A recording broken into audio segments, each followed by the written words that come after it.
Hi, this is Janna Werner, garden girl at 2piecinthebucket.com. Welcome to another video of the In the Mood to Scrap video series. In this video I am going to show you how to create this layout, which is based on a mood board. If you are already following my Pinterest account, you might have seen what I was collecting within the last week. Arrows. I was searching for a big variety of arrows, like different shapes, sizes, but also I was looking for a color scheme that would fit a Valentine or a love-related layout. And here you see the images that I chose for today's mood board. I found a lot of nice arrows and I really liked the gold, pink, gray, bluish kind of color combination. So I went with this. And I also collected photos or images that show different shapes of arrows. So I did not only include arrows, but also the color scheme and the theme love into the scrapbooking page that I'm going to show you now. Before I start with the page, let me walk you through the supplies. I'm going to use the Dear Lizzie 5th and Frolic collection. This is the Glitz Design Color Me Happy collection. American Craft stickers. These are from Amy Tangerine. I'm going to use Studio Calico embellishments, Great Paper stickers, and these are little banners, also from Great Paper, frames from Studio Calico, Glitz Design rubber stamps, and I'm aiming for the arrows here, as well as on the Amy Tangerine stems. I'm also using glue and those foam dots, pattern paper from Studio Calico, scraps from Great Paper, wow glitter from American Crafts, as well as some twine, glue and a heat gun, glue dots, and I'm using Versamark and StazOn for stamping, more adhesive, pens, both are black, and these are needles because I'm going to stitch on the layout. I also want to use this arrow by Heidi Swapp, white cardstock, and this fabulous mask by Studio Calico, definitely one of my favorites. I have the small 6x6 paper pad from the 14 collection. These are speech bubbles from Pebbles. And here you can see a few more pattern paper, and they are from Great Paper and the Lizzie collection, also 5th and Frolic. And I'm going to use some of those pattern papers just to cut out words, and the hearts I'm going to cut out later. And as you can see, I cut out quite a few words of that pattern paper from 5th and Frolic. This is the vellum. And here we come to Amy Tangerine Ready Set Go collection. All of those pattern papers fit the color scheme of my mood board. As you can see, I'm going for craft as well because this appears to be golden in some kind of way. Here are a few more tools I'm going to use. This is a paper piercer. I also need a brush and a self-healing mat, a ruler, and a distress tool. I also have a glass of water and embossing powder. And here's the good news. Keep your eyes open. The 2-piece in the bucket store will soon carry more of the Zing embossing powders. Really cool way to add texture to your projects. This is a fixative that I'm going to use to adhere the glitter on my paper. You could also use hairspray. These are Faber-Castell gelatos, Hot Punch, and Studio Calico Mr. Hughes sprays. Last but not least, American Crafts glitter ribbon. The first thing I want to do is to add spray on my paper to create a colorful background. Therefore, I'm going to take a piece of a plastic bag. You can use any foil that you have in your household. And you add spray on top of this foil. You can also add a bit more water to make it even more fluid. And then you just move it around on the foil and put it in the section where you want the highlight to be. I like to use a bit of toilet paper to get the excess off. So the next thing you do is either you leave it like that, or I'm going to use another color here. So I just repeat the process. Now let it dry or use your heat gun to dry it. I really love the background paper that I have, but I don't want to have the stripes on top of it. So I'm going to put something on top of that part of the paper to hide those stripes. And you can see I already cut a few stripes with my paper trimmer and they are not straight. It's totally fine if you want them straight, but if you want more movement, then just add some stripes or papers that are not straight. So after adding the stripes on top and bottom part, I'm going to start sticking up all the embellishments and papers that I want to use for this middle section. And I just grab stuff. I don't really think about what I'm doing, I just take what I like. And I keep on moving things around until I'm sure I want to use it, or sometimes I think, no, it doesn't fit, and then I just take it away again or put it to the side and wait how this page will develop, and maybe it fits at a later time, and if not, then it just goes back into my stash. I do take care of having a balance in the layout right from the beginning. So you see me adding stuff on the top part, on the bottom part, and in the middle section. And I haven't glued down anything yet. I really wait until the last minute before I do that, because like this I can still move things around and I don't destroy my paper. So I had this idea of adding glitter and using a mask for that, and I chose this circle mask from Studio Calico and used my fixative. And as I said, you can also use hairspray and just put a bit of the fixative onto the page, and then you can add the glitter. And I have to admit, it didn't turn out the way I wanted it to turn out, but it was worth a try, and still I like the golden glittery touch the page has in the end. After putting everything back on top of the background paper, I keep on adding embellishments and try to create a balanced cluster. I want to add more color to the page, and I'm going to do that with the Faber-Castell gelatos. You will need a white cardstock, and it would be best to have an unstructured one.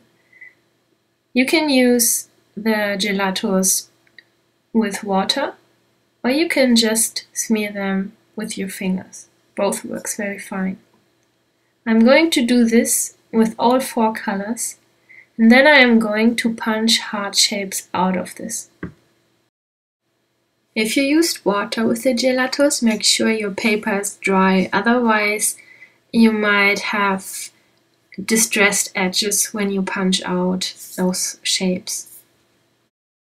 I want to add even more hearts, so I'm taking this piece of paper from Crate Paper's 14 collection and cut out a few of those hearts. I am also using Dear Lizzy pattern paper for a little title work. I'm going to use the word love and cut out the letters by hand. I'm taking the speech bubble from the Amy Tangerine Ready Set Go collection. I cut it, and I will later use it for journaling. After adding a few more embellishments, I'm going to create the title.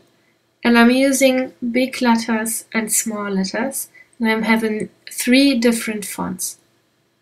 I was not sure when I started how I want the title to look like. I just knew it should be my one and only. So I'm trying out different positions for the stickers. If you do it like this, you need to make sure that you don't press the letters too hard onto the paper, because sometimes this sticky side, you can't get it off from the paper anymore, and then you will ruin your background paper. Believe me, it happened so many times to myself, and I know I should put it on a foil because that makes it even easier to move around. But this is just how I do it, and I can't get rid of this really bad habit. I did not use the tiny alphabet yet because I wasn't sure if I maybe want to move the title. And those tiny alphabets, they are really hard to get off from your page as soon as they stick on the paper. Instead, I adhered the top stripes and the bottom stripes, but I didn't use the glue on the entire stripe so I can bend it like you see it here. This gives more dimension to your page. I added a bit of stitching. I used my sewing machine, and now I'm just starting to glue down even more things, like those letters that I cut out by hand. I'm distressing the edges of my paper to give, again, more dimension to the page, and I like it to look a bit used and not so super clean and tidy. So using this distress tool is very easy, and you could also do it with your scissors. Just take care of your fingers. And as soon as I distress those papers, I'm starting to glue down the middle section of my layout. While adhering all those pieces to the middle section, I realized that I moved everything a bit to the left, and as a result I wasn't able to use the banner anymore because it didn't fit into the place that I wanted it to be, which was beneath this photo frame. I moved the banner around for a while, but wasn't really happy with what I came up with. So I just put it to the side and started doing my title. I used my tweezer to move the letters. I like using the tweezer because it makes me feel as if I have more control about the letters and the way I put them. But I don't have the thinnest fingers, so maybe that's the reason why, and it makes it just easier for me. You can also lift those alphabet stickers, which you can see on the left, that I'm grabbing now. You can lift those very easily with a tweezer. Now it's finally time for the arrows. I'm going to use black ink with the Amy Tangerine arrow stamp. Now I'm going to stamp the image 2 or 3 times onto white cardstock. After stamping the image, I cut it out with my scissors and add it on the page. Then I take the Glitz Design rubber stamps, here the arrow one, and I'm going to use it with golden embossing powder. I stamp the image with Versamark ink, then I put the embossing powder on top of it, and I put the excess back into the bottle, or whatever you call that thing, and then I heat it with my heat gun. If your stamped image is not as clean as you want it to be, you can just take the tweezer and rub the excess off. This is very easy. You just need to be a bit careful that you don't rub onto the image. Afterwards, you can just use your heat gun, and then it looks like this, very shiny. I'm going to cut this out as well. I will repeat the entire process of embossing with another stamp image from the Glitz Design rubber stamps. I'm going to use a pencil and a ruler for my journaling spot, so the journaling looks clean and nice and not totally messy. Instead of a pencil, you could also use a black pen, which would emphasize the entire journaling part even more. It's a really nice way to make it pop out of the page. I still got my super funky Heidi Swap disco arrow, but I couldn't find the right spot for it. In the end, I decided to cut off one side, put it on white cardstock, and create like a white shadow behind the arrow. You can see it here. Another way of creating arrows would be to use pattern paper and a punch. This is a square punch. I punch out one shape, and then I use it again, just slightly moving it to the left and up, like this. There's still something missing on the right side. So after adding a bit of journaling, I am stitching here, and I'm using a needle and a bit of twine. The first thing I do is I write with my pencil XOXO. The next thing is using my self-healing mat and the paper piercer and to pierce the letters that I just wrote. You can erase the pencil lines, but you don't have to because you will rarely see them in the end. This is how it looks like. The next thing I do is add some spritzers, and I use a dark color to give more depth to the page. I also want to add hand-drawn arrows, so there is a variety of shapes I can use, and I decided to go with a lighter one and to add another word which describes them. And I'm adding a few more arrows on the left side and on the right side of my page.